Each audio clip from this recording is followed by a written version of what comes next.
ನಮೋ ನಮಃ. ತಪೋ ವಿದ್ಯಾವಿರಕ್ತ್ಯಾದಿ ಸದ್ಗುಣೌಘಾಕರಾನಹಂ ವಾದಿರಾಜಗುರೂನ್ ವಂದೇ ಹಯಗ್ರೀವ ಪದಾಶ್ರಯಾನ್. ಶ್ರೀ ಗುರುಭ್ಯೋ ನಮಃ. ಇಂದು ಅತ್ಯಂತ ಸೌಭಾಗ್ಯ ತಂದುಕೊಡುವಂತಹ ದಿನ. ಸುಧೀಂದ್ರ ತೀರ್ಥರ ಆರಾಧನಾ ಮಹೋತ್ಸವ. ನಿತ್ಯದಲ್ಲಿಯೂ ಕೂಡ ನಾವು ಗುರುಗಳ ಚಿಂತನೆಯನ್ನು ಮಾಡಬೇಕು. ಇವತ್ತು ವಿಶೇಷವಾಗಿ ಗುರುಗಳ ಚಿಂತನೆಯನ್ನು ಮಾಡಿ ಅವರ ವಿಶೇಷವಾದಂತಹ ಅನುಗ್ರಹಕ್ಕೆ ನಾವು ಪಾತ್ರರಾಗುವಂತಹ ಒಂದು ಸದವಕಾಶ ನಮಗೆ ಈ ಆರಾಧನಾ ಮಹೋತ್ಸವ ಸಂದರ್ಭದಲ್ಲಿ ಒದಗಿ ಬಂದಿದೆ. ಅದನ್ನು ನಾವೆಲ್ಲರೂ ಕೂಡ ಚೆನ್ನಾಗಿ ಅದರ ಉಪಯೋಗವನ್ನು ಮಾಡಿಕೊಳ್ಳಬೇಕು. ಅದೇ ರೀತಿಯಾಗಿ ಸುಧೀಂದ್ರ ತೀರ್ಥರ ಪರಿಪೂರ್ಣವಾದಂತಹ ಚಿಂತನೆಯನ್ನು, ಅನೇಕ ವಿಶೇಷ ಸಂಗತಿಯನ್ನು ಸುಧೀಂದ್ರಾಚಾರ್ಯರು ಈಗಾಗಲೇ ನಮಗೆ ತಿಳಿಸಿಕೊಡ್ತಾ ಅವರು ನಡೆದು ಬಂದಂತಹ ದಾರಿ ಯಾವ ರೀತಿಯಾಗಿತ್ತು, ಪ್ರತಿ ಬಾರಿಯೂ ಕೂಡ ಭಗವಂತ ಅವರನ್ನು ಯಾವ ರೀತಿಯಾಗಿ ಅವರನ್ನು ಆಯ್ಕೆ ಮಾಡಿ ಅವರಿಂದ ಸೇವೆಯನ್ನು ಸ್ವೀಕಾರ ಮಾಡಿದ ಅಂತ ಹೇಳುವಂತಹ ಕುರಿತಾದಂತಹ ಅನೇಕ ವಿಚಾರಗಳನ್ನು, ಅವರ ಮೂಲಕ ಅನುಗ್ರಹೀತರಾದಂತಹ ಅನೇಕ ಯತಿಗಳನ್ನು ನಮಗೆ ಸುಧೀಂದ್ರಾಚಾರ್ಯರು ತಿಳಿಸಿಕೊಟ್ಟಿದ್ದಾರೆ. ವಿಶೇಷವಾಗಿ ಗುರುಗಳ ಪ್ರಸಾದದಿಂದ ಅನೇಕ ಭಕ್ತಾದಿಗಳು ಅವರ ಪ್ರಯೋಜನವನ್ನು ಪಡೆದುಕೊಂಡಿದ್ದಾರೆ. ಆ ಮೂಲಕ ಯಾಕೆ ನಾವು ಪವಾಡಗಳನ್ನು ಅನೇಕರವಾದ ಪವಾಡಗಳನ್ನು ನಾವು ಚಿಂತಿಸುವುದಕ್ಕಿಂತ ಅವರು ಮಾಡಿದಂತಹ ಸಾಧನೆಗಳನ್ನು, ಅದರ ಕುರಿತಾದಂತಹ ಚಿಂತನೆಯನ್ನು ಮಾಡಬೇಕು ಅಂತ ಹೇಳಿ ನಮ್ಮ ಪ್ರಕಾರ ಎರಡೂ ಕೂಡ ಅತ್ಯಂತ ಮುಖ್ಯವಾದದ್ದು. ಯಾಕೆ ಅಂತ ಹೇಳಿದರೆ, ಆ ಮಂತ್ರಾಕ್ಷತೆ ಬಲದಿಂದ ಅನೇಕರು ಅನೇಕ ರೀತಿಯಾದ ಉಪಯೋಗಗಳನ್ನು ಪಡೆದುಕೊಂಡಿದ್ದಾರೆ. ಆ ಮೂಲಕ ಕೃಷ್ಣನ ಅನುಗ್ರಹಕ್ಕೆ ಪಾತ್ರರಾಗಿದ್ದಾರೆ ಅಂಥೇಳಿ ನಾವು ಭಾವಿಸ್ತಾ ಇದ್ದೇವೆ. ಭಗವಂತ ಅವರ ಮುಖೇನ ಗುರುಗಳಲ್ಲಿ ನಿಂತು, ಸುಧೀಂದ್ರ ತೀರ್ಥರಲ್ಲಿ ನಿಂತು ಅನೇಕರಿಗೆ ಅನುಗ್ರಹವನ್ನು ಮಾಡುವಂಥ ಸಂಕಲ್ಪವನ್ನು ಮಾಡಿದ್ದಾನೆ. ಆ ಮೂಲಕ ಅನುಗ್ರಹೀತರಾದವರಿಗೂ ಕೂಡ ವಿಶೇಷವಾದಂತಹ ಗುರುಭಕ್ತಿ, ಅದರೊಂದಿಗೆ ಗುರುಭಕ್ತಿ ಜಾಯೇ ಮುಕುಂದ ಭಕ್ತಿ, ಮುಕುಂದ ಜಾಯೇ ಗುರುಭಕ್ತಿ ಅಂತ ಹೇಳಿ ಗುರುಭಕ್ತಿಯಿಂದ ಆ ಮುಕುಂದನಲ್ಲಿ ಭಕ್ತಿ ಉಂಟಾಗಿದೆ. ಆ ರೀತಿಯಾಗಿ ಸುಧೀಂದ್ರರು ಅನುಗ್ರಹಿಸಿದ ಕಾರಣ ಕೃಷ್ಣನಲ್ಲಿ ವಿಶೇಷವಾದಂತಹ ಭಕ್ತಿಯೂ ಕೂಡ ಅವರಲ್ಲಿ ಆಗಿದೆ. ಅದಕ್ಕಾಗಿ ಅವರ ಪವಾಡಗಳ ವಿಶೇಷಗಳನ್ನು ಕೂಡ ನಾವು ಚಿಂತಿಸಬೇಕು ಅಂತೇಳಿ ಹೇಳ್ತಾ, ಇಲ್ಲಿ ಸುಧೀಂದ್ರಾಚಾರ್ಯರು ಹೇಳುವಾಗ ಜ್ಯೋತಿಷ್ಯರು ಅವರಿಗೆ ಅಲ್ಪಾಯುಷ್ಯ ಅಂತೇಳಿ ಹೇಳಿದ್ದರು. ಆದರೂ ಕೃಷ್ಣ ಮಂತ್ರದ ಒಂದು ಭಗವಂತನ ಅನುಗ್ರಹದಿಂದ ಅವರಿಗೆ ವಿಶೇಷವಾದಂತಹ ಒಂದು ಆಯಸ್ಸು, ಶತಾಯುಷಿಗಳಾದರು ಅವರು ಅಂಥೇಳಿ ಇಲ್ಲಿ ನಮ್ಮ ಪರಂಪರೆಯಲ್ಲಿ ಬಂದಂಥ ಸುಧೀಂದ್ರ ತೀರ್ಥರ ಗುರುಗಳು ವಿಜಯೇಂದ್ರ ತೀರ್ಥರು, ಅವರ ಬಳಿಗೆ ಸುಧೀಂದ್ರ ತೀರ್ಥರು ವಿದ್ಯಾಮಾನ್ಯ ತೀರ್ಥರೊಂದಿಗೆ ಹೋದಾಗ ಈ ನಡುವೆ ಅಲ್ಪಾಯುಷಿಗಳು ಅಂತ ಹೇಳಿ ಜ್ಯೋತಿಷ್ಯರು ಹೇಳಿದ್ದಾರೆ. ಆದರೆ ವಿಜಯೇಂದ್ರ ತೀರ್ಥರು ನಮ್ಮ ಚೆನ್ನೈನ ತಾಮ್ರಮಲ್ಲಿ ಅವರ ವೃಂದಾವನವಿದೆ, ಅವರನ್ನು ಭೇಟಿಯಾಗಲಿಕ್ಕೆ ಚೆನ್ನೈಗೆ ಹೋದಾಗ ಸುಧೀಂದ್ರ ತೀರ್ಥರನ್ನು ನೋಡಿದ ತಕ್ಷಣ ನೀವು ಶತಾಯುಷಿಗಳಾಗ್ತೀರಿ ಅಂತ ಹೇಳಿ ಅವರು ಹೇಳಿದರು. ಅವರು ಕೂಡ ಮಹಾ ತಪಸ್ವಿಗಳು, ಇಲ್ಲಿ ಜ್ಯೋತಿಷ್ಯರು ಮಹಾ ಜ್ಯೋತಿಷ್ಕರು ಕೂಡ. ಇಲ್ಲಿ ಜ್ಯೋತಿಷ್ಯರು ಅಲ್ಪಾಯುಷ್ಯ ನಿಮಗುಂಟು ಅಂತ ಹೇಳಿದರೆ, ವಿಜಯೇಂದ್ರ ತೀರ್ಥರು ಕೂಡ ವಿಶೇಷವಾದಂತಹ ತಪಸ್ಸನ್ನು ಗೈದವರು, ಅವರು ನೀವು ಶತಾಯುಷಿಗಳಾಗ್ತೀರಿ ಅಂತ ಹೇಳಿ ಅವರು ತಿಳಿಸಿದ್ದ ಒಂದು ದಾಖಲೆಯೂ ಕೂಡ ನಮಗೆ ತಿಳಿದುಕೊಡ್ತದೆ. ಆ ರೀತಿಯಾಗಿ ಗುರುಗಳ ಅನುಗ್ರಹದಿಂದ ಅವರು ಶತಾಯುಷಿಗಳಾದದ್ದನ್ನು ಕೂಡ ನಾವು ಕಂಡುಕೊಂಡಿದ್ದೇವೆ. ಈ ರೀತಿಯಾಗಿ ವಿಶೇಷವಾದಂತಹ ಗುರುಪ್ರಸಾದೋ ಬಲವಾನ್ ಅಂತ ಹೇಳಿ ಭಗವಂತನು ಕೂಡ ಅಪ್ಯಚ್ಯುತೋ ಗುರುದ್ವಾರ ಅಂತ ಹೇಳಿ ಎಲ್ಲದಕ್ಕೂ ಕೂಡ ನಾನು ಗುರುಗಳನ್ನು ನಿಮಿತ್ತವಾಗಿಟ್ಟುಕೊಂಡು ಗುರುಗಳ ಮುಖೇನ ನಾನು ವಿಶೇಷವಾದಂತಹ ಅನುಗ್ರಹವನ್ನು ಮಾಡ್ತೇನೆ ಅಂತ ಹೇಳಿ ಈ ರೀತಿಯಾಗಿ ನಮ್ಮ ಸುಧೀಂದ್ರ ತೀರ್ಥರ ಪರಂಪರೆಯಲ್ಲಿ ಬಂದಂತಹ ಅನೇಕ ಗುರುಗಳ ಮುಖೇನ ಅನೇಕರಿಗೆ ವಿಶೇಷವಾದಂತಹ ಅನುಗ್ರಹವನ್ನು ಮಾಡಿದ್ದನ್ನು ನಾವು ಸ್ಮರಿಸಬೇಕು. ಆ ಮುಖೇನ ಗುರುಗಳ ಸ್ಥಾನ ಎಷ್ಟು ದೊಡ್ಡದು ಅಂತ ಹೇಳುವಂಥದ್ದನ್ನು ನಾವು ಅರಿತು ಗುರುಗಳ ಸೇವೆಯನ್ನು ಮಾಡುವಂತಹ ಅವಕಾಶ ನಮಗೆ ಸದಾ ಬರಲಿ. ಸುಧೀಂದ್ರ ತೀರ್ಥರ ಅನುಗ್ರಹ, ನಮ್ಮ ಪರಂಪರೆಯ ಅನುಗ್ರಹ, ಗುರುಗಳ ಅನುಗ್ರಹ ನಮ್ಮ ಮೇಲೆ ಸದಾ ಇರಲಿ ಅಂಥೇಳಿ, ನಿಮ್ಮೆಲ್ಲರ ಮೇಲೆ ಸದಾ ಇರಲಿ ಅಂಥೇಳಿ ನಾವು ಈ ಸಂದರ್ಭದಲ್ಲಿ ಪ್ರಾರ್ಥಿಸ್ತಾ ಮತ್ತೊಮ್ಮೆ ಸುಧೀಂದ್ರ ತೀರ್ಥರಿಗೆ ಶಿರಸ ಪ್ರಣಾಮವನ್ನು ಮಾಡ್ತಾ ಅವರ ಅನುಗ್ರಹವನ್ನು ಪ್ರಾರ್ಥಿಸ್ತಾ ನಮ್ಮ ಮಾತುಗಳನ್ನು ಮುಗಿಸ್ತಾ ಇದ್ದೇವೆ. ಕೃಷ್ಣ ಅರ್ಪಣಮಸ್ತು. ಆರಾಧನೆಯ ಅಂಗವಾದಂತಹ ಪ್ರಧಾನವಾದ ಅನುಗ್ರಹ ಸಂದೇಶವನ್ನು ಪರ್ಯಾಯ ಶ್ರೀಪಾದಂಗಳವರು ನೀಡಿ ಅನುಗ್ರಹಿಸಬೇಕು. ಅದರ ಜೊತೆಯಲ್ಲಿ ವಿದ್ವಾಂಸರಾದ ಆನಂದ ತೀರ್ಥಾಚಾರ ಮಠದ ಅವರ ಪ್ರವಚನದ್ದು ಕೂಡ ಮಂಗಳ ಇವತ್ತು ಸದಾಚಾರ ಸ್ಮೃತಿ ಮತ್ತು ಭಗವದ್ಗೀತೆ ಎಂಬುವ ವಿಷಯದಲ್ಲಿ ಪ್ರವಚನ ನಡೆದಿತ್ತು. ಅದಕ್ಕೂ ಕೂಡ ಪರಮಪೂಜ್ಯ ಶ್ರೀಪಾದಂಗಳವರು ಅನುಗ್ರಹ ಸಂದೇಶವನ್ನು ನೀಡಿ ಆಶೀರ್ವದಿಸಬೇಕಾಗಿ ಕೇಳಿಕೊಡ್ತೀನಿ. ಪ್ರೇಮ ನಿರ್ಮತ್ಯ ಉಗ್ರಭವಾರ್ಣವೇ ನಿಜಮನೋಭೀಷ್ಟಂ ದಿಶಾಮೀತಿ ಯಃ ಸಮ್ಯಕ್ ಜ್ಞಾಪಯಿತುಂ ಕರೇಣ ವಿಲಸನ್ಮಂಥಾನಮನ್ಯೇನ ಚ ರಮ್ಯಂ ದಾಮದತನ್ಮಹೇಶ ರಜತಗ್ರಾಮಶ್ರಿಯೋಲಂಕೃತಿಃ ಕರ್ಮಂತೀಶ್ವರ ಭಕ್ತಿಬಂಧನವಶಃ ಪ್ರೀತೋಸ್ತು ಕೃಷ್ಣಪ್ರಭುಃ. ಪಾಪಾವಲಿ ಪಾಟನಪಟ್ವಪಾಂಗಃ ಶ್ರೀಪಾಣಿಪದ್ಮಾಂಚಿತಜಾನುಜಂಗಃ ಗೋಪಾಲಬಾಲಕೃಪಯಾ ಸ್ಪೃಶ್ಯನ್ನಃ ಶ್ರೀಪಾಂಡುರಂಗೋ ಭವತು ಪ್ರಸನ್ನಃ. ವ್ಯಾಸಾಯ ಭವನಾಶಾಯ ಶ್ರೀಶಾಯ ಗುಣರಾಶಯೇ ಹೃದ್ಯಾಯ ಶುದ್ಧವಿದ್ಯಾಯ ಮಧ್ವಾಯ ಚ ನಮೋ ನಮಃ. ಪ್ರಥಮೋ ಹನುಮನ್ನಾಮ ದ್ವಿತೀಯೋ ಭೀಮ ಏವ ಚ ಪೂರ್ಣಪ್ರಜ್ಞಃ ತೃತೀಯಸ್ತು ಭಗವತ್ಕಾರ್ಯಸಾಧಕಃ. ಬುದ್ಧಿರ್ಬಲಂ ಯಶೋಧೈರ್ಯಂ ನಿರ್ಭಯತ್ವಂ ಅರೋಗತಾ ಅಜಾಡ್ಯಂ ವಾಕ್ಪಟುತ್ವಂಚ ಹನುಮಸ್ಮರಣಾತ್ ಭವೇತ್. ಆಪಾದಮೌಲಿಪರ್ಯಂತಂ ಗುರುಣಾಮಾಕೃತಿಂ ಸ್ಮರೇತ್ ತೇನ ವಿಘ್ನಾಃ ಪ್ರಣಶ್ಯಂತಿ ಸಿದ್ಧ್ಯಂತಿ ಚ ಮನೋರಥಾಃ. ಶ್ರೀ ಗುರುಭ್ಯೋ ನಮಃ. ಇವತ್ತಿನ ದಿವಸ ನಮ್ಮ ವಿಶ್ವಗೀತಾ ಪರ್ಯಾಯದ ಗೀತಾ ಪ್ರವಚನ ಮಾಲಿಕೆಯಲ್ಲಿ ಆನಂದ ತೀರ್ಥ ಮಠದಾಚಾರ್ಯರು ಸದಾಚಾರ ಸ್ಮೃತಿ ಮತ್ತು ಭಗವದ್ಗೀತೆಯ ಬಗ್ಗೆ ಏನು ಉಪನ್ಯಾಸವನ್ನು ಮಾಡ್ತಾ ಇದ್ದಾರೆ, ಅದರ ಮಂಗಳ ಬಹಳ ಅರ್ಥಪೂರ್ಣವಾಗಿ ಇವತ್ತಾಗ್ತಾ ಇದೆ.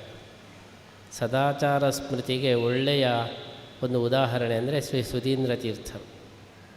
ಆ ಸುಧೀಂದ್ರ ತೀರ್ಥರ ಆರಾಧನೆಯ ದಿವಸ ಸದಾಚಾರ ಸ್ಮೃತಿ ಮತ್ತು ಭಗವದ್ಗೀತೆಯ ಈ ಒಂದು ಸಂದೇಶದ ಉಪನ್ಯಾಸ ಮಂಗಳ ಆಗ್ತಾ ಇದೆ ಅಂತೇಳಿ ಹೇಳಿದರೆ, ಆವಾಗ ಸದಾಚಾರ ಸ್ಮೃತಿ ಕೇವಲ ಸ್ಮೃತಿ ರೂಪ ಅಲ್ಲ, ಅದು ಸುಧೀಂದ್ರ ತೀರ್ಥರ ಸ್ಮರಣೆಯ ಜೊತೆಗೆ ಆ ಒಂದು ಆದರ್ಶವಾದ ಮಾಡೆಲನ್ನು ತೋರಿಸುವ ಮುಖಾಂತರ ಆ ಒಂದು ಪ್ರವಚನ ಮಾಲಿಕೆ ಅದು ಸಾಕ್ಷಾತ್ಕಾರಗೊಂಡಿದೆ ಎಂಬುದಾಗಿ ಹೇಗೆ ಕೊನೆಗೆ ತಪಸ್ಸು ಮಾಡಿ ಧ್ಯಾನ ಮಾಡಿ ಕೊನೆಗೆ ಪ್ರತ್ಯಕ್ಷ ಆಗ್ತದೋ ಹಾಗೆ ಸದಾಚಾರ ಸ್ಮೃತಿಯ ಬಗ್ಗೆ ಪ್ರವಚನ ಮಾಡಿ ಸದಾಚಾರ ಸ್ಮೃತಿಯ ಪ್ರತೀಕರಾದಂಥ ಸುಧೀಂದ್ರ ತೀರ್ಥರೇ ಇವತ್ತು ಪ್ರತ್ಯಕ್ಷರಾಗಿದ್ದಾರೆ.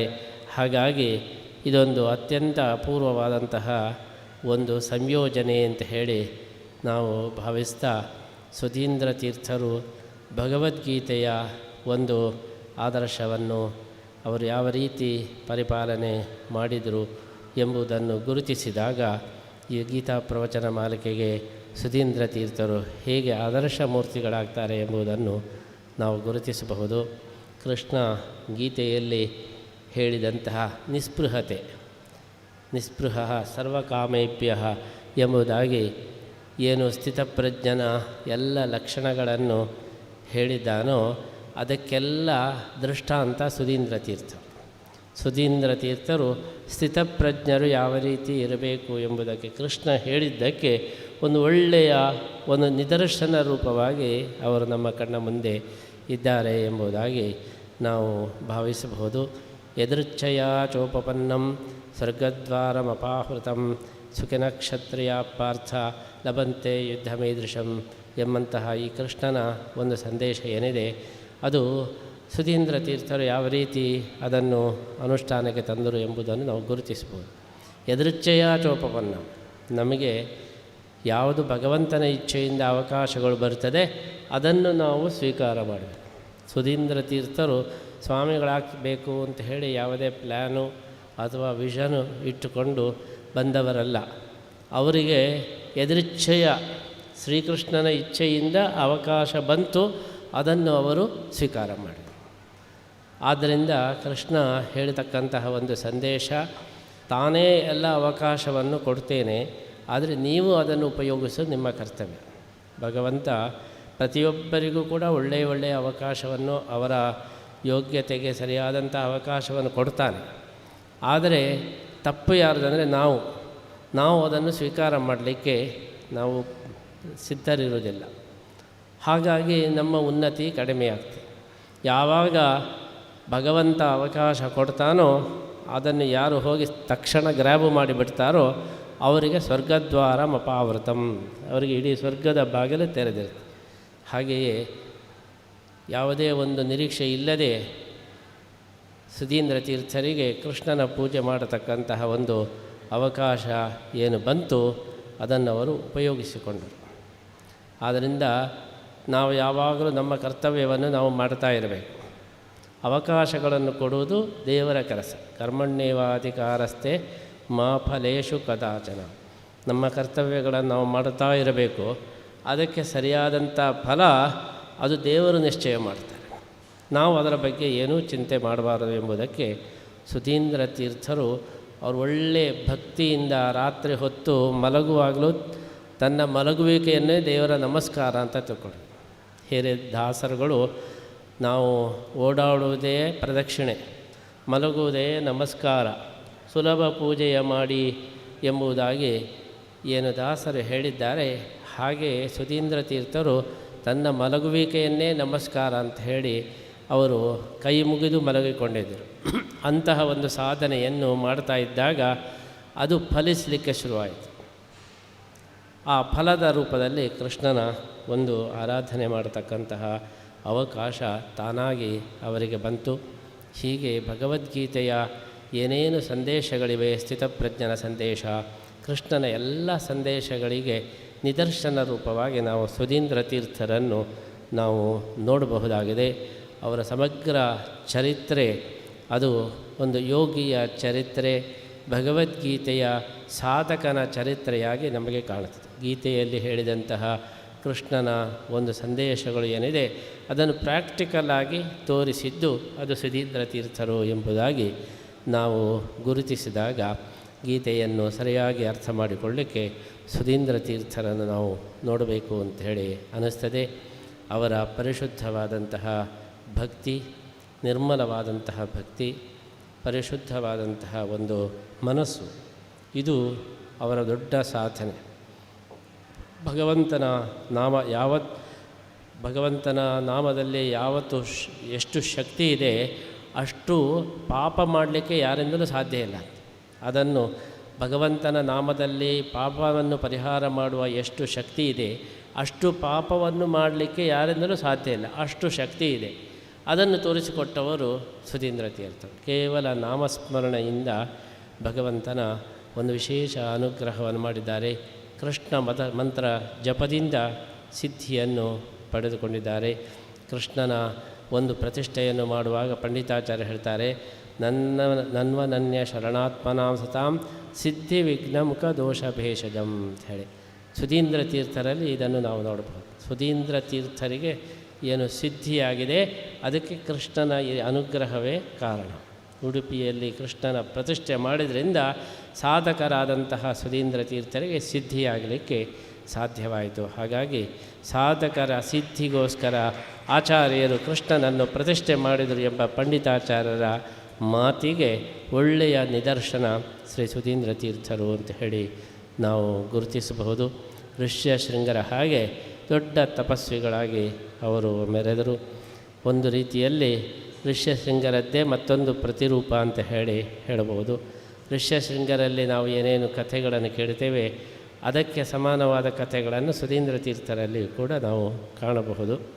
ಋಷ್ಯಶೃಂಗರು ಅವರು ಬಹಳ ಮುಗ್ಧರಾಗಿದ್ದರು ಅಂತ ಹೇಳಿ ನಾವು ರಾಮಾಯಣದ ಕಥೆಯನ್ನು ನೋಡುವಾಗ ತಿಳ್ಕೊಳ್ಬಹುದು.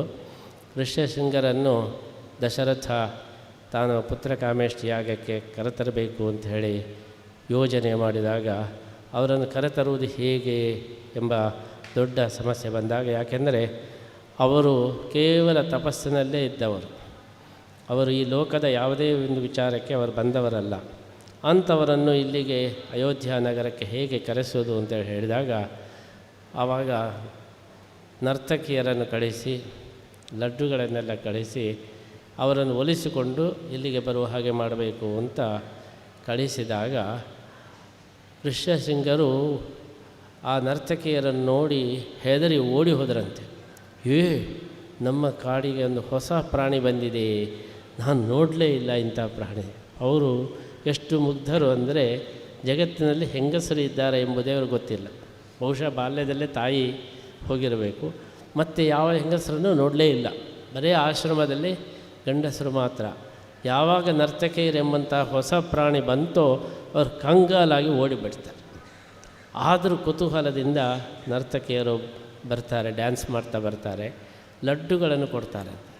ಆವಾಗ ಅವರು ಋಷ್ಯಶೃಂಗರು ಕೇಳ್ತಾರೆ ನರ್ತಕಿಯರ ಹತ್ರ, ನೀವು ಹೀಗೆ ಎಲ್ಲ ಮಾಡಿದ್ದೀರಲ್ವ, ನಿಮ್ಮ ಊರಲ್ಲಿ ಸಂಧ್ಯಾವಂದನ ಹೀಗೆ ಮಾಡೋದಾ ಅಂತ ಕೇಳ್ತಾರೆ. ಅವರ ಡ್ಯಾನ್ಸನ್ನು ನೋಡಿ ನಿಮ್ಮ ಊರಿನ ಸಂಧ್ಯಾವಂದನ ಹೀಗೆಯಾ ಅಂತ ಕೇಳ್ತಾರೆ. ಅವರು ಕೊಟ್ಟಂತಹ ಲಡ್ಡನ್ನು ತಿಂದು ಇದು ಯಾವ ಮರದಲ್ಲಿ ಆಗ್ತದೆ ಎಂಬುದೇ ಕೇಳಿದ್ರಂತೆ. ಅಂದರೆ ಆಶ್ರಮದಲ್ಲಿ ಕೇವಲ ಫಲಗಳನ್ನು ಮಾತ್ರ ತಿಂತಾಯಿದ್ದವರು, ಅಡಿಗೆ ಮಾಡಿ ಲಡ್ಡು ಇತ್ಯಾದಿ ತಯಾರು ಮಾಡೋದೇ ಅವರಿಗೆ ಗೊತ್ತಿಲ್ಲ. ಆ ಲಡ್ಡನ್ನು ತಿಂದು ಇದು ಯಾವ ಮರದಲ್ಲಿ ಬೆಳೀತದೆ ಅಂತ ಅಷ್ಟು ಮುಗ್ಧರಾಗಿದ್ದವರು ಋಷ್ಯಶೃಂಗರು. ಅದೇ ಮುಗ್ಧತೆಯನ್ನು ನಾವು ಸುಧೀಂದ್ರ ತೀರ್ಥರಲ್ಲಿಯೂ ಕೂಡ ನಾವು ನೋಡಬಹುದು. ಪ್ರಸಿದ್ಧವಾದ ಕಥೆ ಇದೆ. ನಮ್ಮ ರಥಬೀದಿ ಮಠದಲ್ಲಿ ಸುಧೀಂದ್ರ ತೀರ್ಥರು ಕೂತಿರುವಾಗ ಜಪ ಮಾಡ್ತಾಯಿದ್ದರು. ಮಠದ ಒಬ್ಬ ಯಾವುದೋ ಮಾಣಿ ಬಂದು ಸ್ವಾಮಿಗಳ ಹತ್ರ ಹೇಳಿದ, ಸ್ವಾಮಿಗಳೇ, ನಿಮ್ಮ ಮಠದ ಎದುರುಗಡೆ ಯಾರೊಬ್ಬ ಬೀಡಿ ಸೇದ್ತಾ ಇದ್ದಾನೆ ಅಂತ ಹೇಳಿ. ಸುಧೀಂದ್ರ ತೀರ್ಥರಿಗೆ ಸಿಟ್ಟು ಬಂತು. ನನ್ನ ಮಠದ ಎದುರುಗಡೆ ಬೀಡಿ ಸೇದೋದಂದರೆ ಏನು, ಅವನು ಒಳಗೆ ಬರಲಿಕ್ಕೆ ಹೇಳು ಅಂಥೇಳಿ. ಅವನು ಹೆದರಿಕೊಂಡು ಬಂದ. ಕೇಳಿದರು ಸುಧೀಂದ್ರ ತೀರ್ಥ, ಏನು ನನ್ನ ಮಠದ ಎದುರುಗಡೆ ಬೀಡಿ ಸೇದ್ತಾ ಇದ್ಯಾ ಅಂತ ಹೇಳಿ ಜೋರು ಮಾಡಿದರು. ಅವ ಹೇಳ್ತಾನೆ, ಸ್ವಾಮಿಗಳೇ, ನಾನು ನಿಮ್ಮ ಎದುರಿಗೆ ಸುಳ್ಳು ಹೇಳಿದ್ರ, ನಾನು ದೇವರಾಣೆಯಾಗಿ ನಾನು ಬೀಡಿ ಸೇದ್ತಾ ಇಲ್ಲ, ನಾನು ಸಿಗರೆಟ್ ಸೇದ್ತಾ ಇದ್ದದ್ದು. ಹೌದಾ? ಯಾರೋ ಸುಮ್ಮನೆ ಸುಳ್ಳು ಹೇಳಿದರು, ನೀನು ಬೀಡಿ ಸೇದ್ತಾ ಇಲ್ಲ ಅಲ್ವ, ಹೋಗು ಅಂತ ಕಳಿಸಿ. ಪಾಪ ಅವರಿಗೆ ಬೀಡಿಕ್ಕಿಂತ ಸಿಗರೇಟು ಅದಾದರೆ ಅಪ್ಪನದ್ದು. ಬೀಡಿ ಆದರೂ ಕೂಲಿಗಳೆಲ್ಲ ಸೇದೋದು, ಸಿಗರೇಟೆಲ್ಲ ದೊಡ್ಡ ದೊಡ್ಡ ಎಕ್ಸಿಕ್ಯೂಟಿವ್ಸ್ ಎಲ್ಲ ಅವರೆಲ್ಲ ಸಿಗರೇಟ್ ಸೇದೋದು. ಅದು ಆರೋಗ್ಯಕ್ಕೆ ಹಾನಿಕಾರಕ, ಅದರ ಪ್ಯಾಕೆಟ್ನಲ್ಲೇ ಚಿಕ್ಕ ಅಕ್ಷರದಲ್ಲಿ ಬರೆದಿದ್ದಾರೆ ಹೆಲ್ತ್ ಇಂಜುರಿ ಆಗ್ತದೆ ಅಂತೇಳಿ. ಇದೆಲ್ಲ ಡೀಟೇಲ್ಸ್ ಅವ್ರಿಗೆ ಗೊತ್ತೇ ಇಲ್ಲ. ಅವ್ರು ಬರೀ ಬೀಡಿ ಸೇದಬಾರ್ದು ಅಂತ ಇಷ್ಟೇ ಎಲ್ಲೋ ಕೇಳಿದರು. ಬೀಡಿ ಸೇದೋದಿಲ್ಲ ಅಂದರೆ ಸಿಗರೇಟ್ ಆದರೆ ಹೋಗು ಅಂತೇಳಿ ಕಳಿಸ್ಬಿಟ್ಟು. ಅವ್ರಿಗೆ ಈ ವಿಚಾರನೇ ಗೊತ್ತಿಲ್ಲ. ಜಗತ್ತಿನಲ್ಲಿ ಬೀಡಿ ಸಿಗರೇಟ್ ಅಂತೇಳಿ ಎರಡು ಇದೆ ಎಂಬುದೇ ಅವ್ರಿಗೆ ಗೊತ್ತಿಲ್ಲ. ಸಿಗದಿದ್ದರೂ ರೇಟ್ ಎಷ್ಟಾದರೂ ಸೇದಲೇಬೇಕಂತ ಎಂಬುದು ಸಿಗರೇಟು. ಈ ಹೆಸರಿನ ಅರ್ಥನೇ ಅವರಿಗೆ ಗೊತ್ತಿರಲಿಲ್ಲ. ಆದರೂ ಅವನನ್ನು ಕಳಿಸಿಬಿಟ್ರು. ಅಷ್ಟು ಮುಗ್ಧತೆ, ಲೋಕದಲ್ಲಿ ಏನು ನಡೀತಾ ಇದೆ ಎಂಬುದೇ ಅವರಿಗೆ ಗೊತ್ತಿಲ್ಲ. ಅಷ್ಟು ಲೋಕವಿಮುಖರಾಗಿ ಅವರು ಕೇವಲ ಭಗವತ್ಪರರಾಗಿ ಧ್ಯಾನಪರರಾಗಿದ್ದವರು ಹೊರತು ಲೋಕದ ಕಡೆಗೆ ಗಮನ ಹರಿಸಿದವರಲ್ಲ. ಋಷ್ಯಶೃಂಗರು ಹೇಗೆ ನಿಮ್ಮಲ್ಲಿ ಸಂಧ್ಯಾವಂದನ ಈ ತರಹ ಮಾಡೋದಾ ಅಂತ ಕೇಳಿದರು, ಹಾಗೆಯೇ ಸುಧೀಂದ್ರ ತೀರ್ಥರು ಕೂಡ ಅನೇಕ ಸಂದರ್ಭಗಳಲ್ಲಿ ತನ್ನ ಋಷ್ಯಶೃಂಗತನವನ್ನು ತೋರಿಸಿದ್ದಾರೆ. ಆದ್ದರಿಂದಲೇ ಅವರಿಗೆ 2 ಕೋಡ್ ಬಂದದ್ರಿಂದ ನಿಜ ಅರ್ಥದಲ್ಲಿ ಅವರು ಋಷ್ಯಶೃಂಗರ ಅವತಾರನೂ ಆಗಿರಬಹುದು ಅಂಥೇಳಿ ನಾವು ಭಾವಿಸಬಹುದು. ಅಂತಹ ಒಂದು ಮುಗ್ಧತೆ, ನಿರ್ಮಲ ಮನಸ್ಸು, ಯಾವುದೇ ಸಂಕುಚಿತತೆ ಇಲ್ಲ. ಆದ್ದರಿಂದಲೇ ಸುಧೀಂದ್ರ ತೀರ್ಥರು ಇಡೀ ಮಾಧ್ವ ಸಮಾಜದ ಒಂದು ಗೌರವದ ಸ್ವಾಮಿಗಳಾಗಿದ್ದರು. ಎಲ್ಲ ಸ್ವಾಮಿಗಳು ಅವರನ್ನು ಗೌರವಿಸ್ತಾಯಿದ್ದರು. ಉತ್ತರಾದಿ ಮಠದ ಸತ್ಯಧ್ಯಾನ ತೀರ್ಥರಿಂದ ಅವರ ಒಂದು ಆಧಾರ, ಮಂತ್ರಾಲಯ ರಾಘವೇಂದ್ರ ಸ್ವಾಮಿಗಳವರೇ ರೆಕಮೆಂಡ್ ಮಾಡಿ ಸುಧೀಂದ್ರ ತೀರ್ಥರ ಹತ್ತಿರ ಭಕ್ತರನ್ನು ಕಳಿಸ್ತಾಯಿದ್ದರು. ಅಷ್ಟಮಠದ ಎಲ್ಲ ಯತಿಗಳು ಸೇರಿ ಅವರ ಕೈಯಿಂದ ಕೃಷ್ಣನ ಆರಾಧನೆ ಆಗಬೇಕು ಅಂತ ಹೇಳಿದ್ದಾರೆ. ಹೀಗೆ ಸಮಗ್ರ ಮಾಧ್ವ ಸಮಾಜದಿಂದ ಪೂಜಿತರಾದಂತಹ ಅಷ್ಟಮಠದ ಒಬ್ಬ ಯತಿಗಳಂದರೆ, ಇತ್ತೀಚಿನ ಯತಿಗಳಂದರೆ ಅವರು ಸುಧೀಂದ್ರ ತೀರ್ಥರು. ಅವರು ಯಾವುದೇ ಒಂದು ಮಠೀಯ ಸಂಕುಚಿತತೆಗೆ ಒಳಗಾಗದೆ ಅವರು ಎಲ್ಲವನ್ನು ಮೀರಿ ಅವರು ಯತಿಕುಲ ಚಕ್ರವರ್ತಿಯಾಗಿ ಮೆರೆದಿದ್ದಾರೆ ಎಂಬುದನ್ನು ನಾವು ಈ ಮೂಲಕ ಗುರುತಿಸಬಹುದು. ಅಂತಹ ಒಂದು ಮಹಾನುಭಾವರು ಸುಧೀಂದ್ರ ತೀರ್ಥರು ಭಗವದ್ಗೀತೆಯ ಆದರ್ಶ ಒಂದು ತತ್ವವಾಗಿ, ಪ್ರತೀಕವಾಗಿ, ಅದೇ ರೀತಿ ಉಡುಪಿಯ ಒಂದು ಎಲ್ಲ ಯತಿ ಕುಲದ ಒಂದು ಹೆಮ್ಮೆಯ ಯತಿಗಳಾಗಿ, ಶತಾಯುಷಿಗಳಾಗಿ ಅವರೇನು ನಮ್ಮನ್ನು ಅನುಗ್ರಹಿಸಿದ್ದಾರೆ, ಆ ಒಂದು ಅನುಗ್ರಹದ ಕೃತಜ್ಞತೆಯನ್ನು ನಾವೆಲ್ಲರೂ ಕೂಡ ಅರ್ಪಣೆ ಮಾಡಬೇಕಾಗಿದೆ. ಅವರು ಮತ್ತೊಂದು ತತ್ವವನ್ನು ತೋರಿಸಿಕೊಟ್ಟಿದ್ದಾರೆ. ಅಲ್ಪಾಯುಷ್ಯ ಅಂತೇಳಿ ಹೇಳಿದ್ದನ್ನು ಹೇಗೆ ಬದಲಾಯಿಸಬಹುದು ಎಂಬುದನ್ನು ತೋರಿಸಿಕೊಟ್ಟಿದ್ದಾರೆ. ಹಾಗಾಗಿ ಇನ್ನು ಮೇಲೆ ಜ್ಯೋತಿಷಿಗಳು ಯಾರು ಹೆದರಿಕೆ ಉಂಟು ಮಾಡಲಿಕ್ಕೆ ಸಾಧ್ಯ ಇಲ್ಲ. ಯಾಕೆಂದರೆ ಯಾವುದೇ ಜಾತಕವಾಗಲಿ ಅದು ಇಂಡಿಕೇಟರ್ ಅಷ್ಟೇ ಹೊರತು ಅದು ಹಾಗೆ ಆಗ್ತದೆ ಎಂಬುದು ಜ್ಞಾಪಕ ಅಲ್ಲ. ಹೇಗೆ ಕಾರಿನಲ್ಲಿ ಏನಾದರೂ ವ್ಯತ್ಯಾಸ ಆಗಿದ್ದರೆ ರೆಡ್ ಲೈಟ್ ಬರ್ತದೆ. ಆ ರೆಡ್ ಲೈಟ್ ಬಂದಿದೆ ಅಂತೇಳಿ ಹೇಳಿದರೆ ಕಾರೆಲ್ಲ ಹಾಳಾಗಿ ಹೋಯಿತು ಅಂತೇಳಿ ಅರ್ಥ ಅಲ್ಲ. ಕೂಡಲೇ ಅದನ್ನು ಸರಿ ಮಾಡಿಕೊಳ್ಳಿ ಅಂತೇಳಿ ಇಷ್ಟೇ ಅರ್ಥ ಹೊರತು ರೆಡ್ ಲೈಟ್ ಬಂತು ಆದ್ದರಿಂದ ಈಗ ಕಾರೆಲ್ಲ ಜಖಮಾಗಿ ಬಿಡ್ತದೆ ಅಂತೇಳಿ ಹೇಗೆ ಅರ್ಥ ಅಲ್ಲ. ಹಾಗೆ ಜಾತಕಗಳು ಕೂಡ ಅದು ಮುಂದೆ ಆಗಬಹುದಾದಂತಹ ಬಗ್ಗೆ ಪಾಸಿಬಿಲಿಟಿಯನ್ನು ಹೇಳುತ್ತದೆ ಹೊರತು, ಸಾಧ್ಯತೆಗಳನ್ನು ಸೂಚಿಸ್ತದೆ ಹೊರತು ಅದು ಹಾಗೆಯೇ ಆಗ್ತದೆ ಎಂಬುದಕ್ಕೆ ಅದು ಕಾರಣ ಅಲ್ಲ, ಅದು ಕಾರಕವಲ್ಲ, ಅದು ಜ್ಞಾಪಕ. ಎಲ್ಲ ಗ್ರಹಗತಿಗಳನ್ನು ಕೂಡ ನಮ್ಮ ಸಾಧನೆಯಿಂದ ನಾವು ಒಳ್ಳೆಯದಕ್ಕೂ ತಿರುಗಿಸಬಹುದು, ಕೆಟ್ಟದಕ್ಕೂ ತಿರುಗಿಸಬಹುದು. ದೀರ್ಘಾಯುಷ್ಯ ಇದ್ದ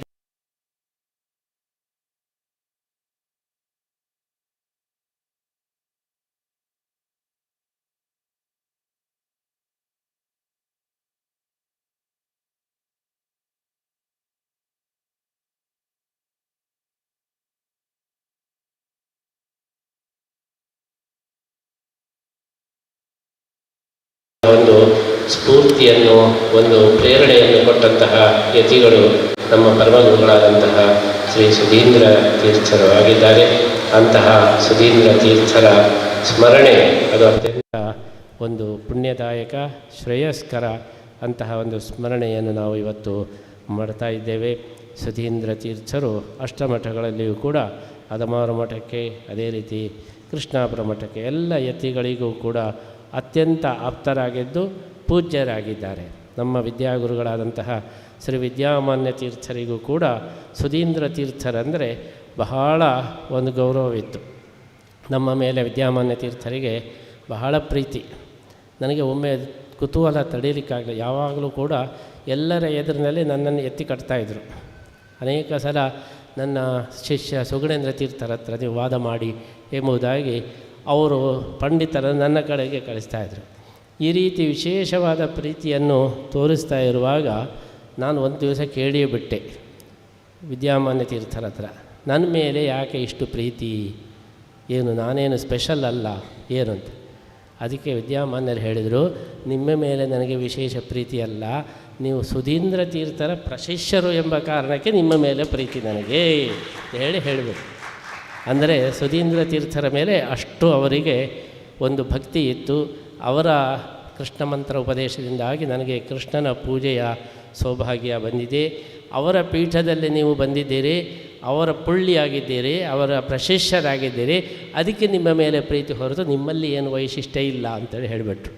ಈ ರೀತಿ ವಿದ್ಯಾಮಾನ್ಯ ತೀರ್ಥರು ಸುಧೀಂದ್ರ ತೀರ್ಥರ ಮೇಲೆ ಎಷ್ಟು ಭಕ್ತಿಯನ್ನು ಇಟ್ಟುಕೊಂಡಿದ್ದಾರೆ ಎಂಬುದನ್ನು ನಾವು ಪ್ರತ್ಯಕ್ಷವಾಗಿ ಕಂಡಿದ್ದೇವೆ. ವಿಶ್ವೇಶ ತೀರ್ಥರಿಗೂ ವಿಬುಧೇಶ ತೀರ್ಥರಿಗೂ ಇವರು ಮೂವರಿಗೂ ಕೂಡ ನಾವು ಅದಮಾರ್ನಲ್ಲಿರುವಾಗ ಸುಧೀಂದ್ರ ತೀರ್ಥರು ಅಂತೇಳಿ ಹೇಳಿದರೆ ಬಹಳವಾದಂತಹ ಭಕ್ತಿ ಇಟ್ಟುಕೊಂಡದ್ದನ್ನು, ಆದರ ಇಟ್ಟುಕೊಂಡದ್ದನ್ನು ನಾವು ಗಮನಿಸಿದ್ದೇವೆ.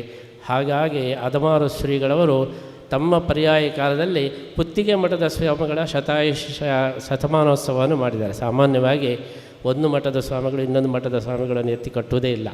ಏನಾದರೂ ದೋಷ ಮಾತ್ರ ಹೇಳ್ತಾರೆ ಹೊರತು ಏನಾದರೂ ಗುಣ ಇದ್ದರೆ ಅದೇನು ದೊಡ್ಡ ವಿಷಯ ಅಲ್ಲ ಅಂಥೇಳಿ ಹೇಳೋದು. ಯಾರೂ ಕೂಡ ಇನ್ನೊಂದು ಮಠದ ಸ್ವಾಮಿಗಳನ್ನು ಶ್ರೇಷ್ಠ ಅಂತೇಳಿ ಹೇಳಲಿಕ್ಕೆ ಸಿದ್ಧರಿರುವುದಿಲ್ಲ. ಅಂತಹ ಒಂದು ಪ್ರಸಂಗದಲ್ಲಿ ಅದಮಾರು ಸ್ವಾಮಿಗಳವರು ಅಷ್ಟು ಕಷ್ಟ ಕಾಲದಲ್ಲಿ ಪುತ್ತಿಗೆ ಮಠದ ಸುಧೀಂದ್ರ ತೀರ್ಥರ ಶತಮಾನೋತ್ಸವವನ್ನು ಮಾಡಿ ಕೃಷ್ಣನಿಗೆ ಅವರ ಹೆಸರಿನಲ್ಲಿ ರಜತ ರಥದ ಸಮರ್ಪಣೆಯನ್ನು ಮಾಡಿದ್ದಾರೆ ಹೇಳಿದರೆ ಆ ಸುಧೀಂದ್ರ ತೀರ್ಥರು ಅವರು ಮಠೀಯ ಸಂಕುಚಿತತೆಯಲ್ಲಿ ಇರಲಿಲ್ಲ.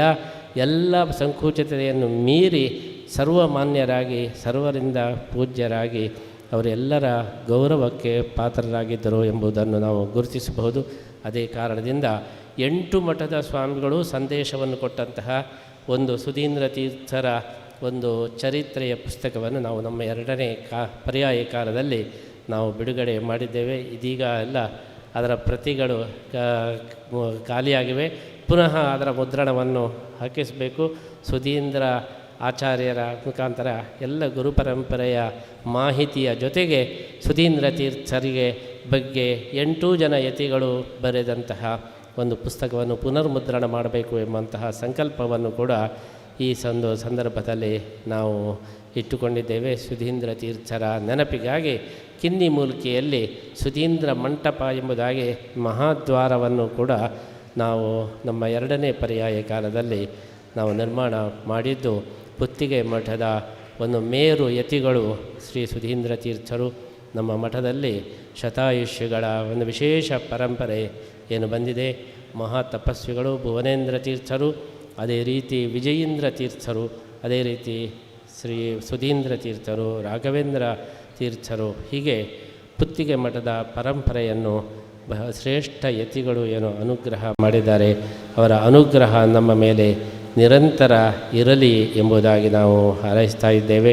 ಅವರ ಎಲ್ಲರ ಅನುಗ್ರಹದಿಂದಲೂ ಕೂಡ ನಮ್ಮ ಪರ್ಯಾಯ ಈ ಒಂದು ಕೃಷ್ಣನ ಆರಾಧನೆ ನಡೀತಾ ಇದೆ ಎಂಬುದಾಗಿ ನಾವು ಭಾವಿಸ್ತಾ ಇದ್ದೇವೆ. ನಮ್ಮ ಪ್ರತಿಯೊಬ್ಬರ ಹಿಂದೆ ಇರತಕ್ಕದ್ದು ಗುರು ಅನುಗ್ರಹ ಎಂಬುದು ಪ್ರಬಲವಾಗಿ ಇದ್ದರೆ ಉಳಿದೆಲ್ಲವೂ ಕೂಡ ಸಾಂಗವಾಗಿ ನಡೆಯಲಿಕ್ಕೆ ಸಾಧ್ಯ ಇದೆ. ಆದ್ದರಿಂದಲೇ ಜಾತಕವನ್ನು ನೋಡುವವರು ಮೊಟ್ಟ ಮೊದಲು ಗುರುಬಲ ಇದೆಯೋ ಇಲ್ಲವೋ ಎಂಬುದನ್ನು ಮೊದಲು ನೋಡ್ತಾರೆ. ಗುರುಬಲ ಉಂಟು ಹೇಳಿದರೆ ಮತ್ತು ಉಳಿದೆಲ್ಲವನ್ನು ನಾವು ಮೀರಬಹುದು ಅಂತ ಹೇಳ್ತಾರೆ.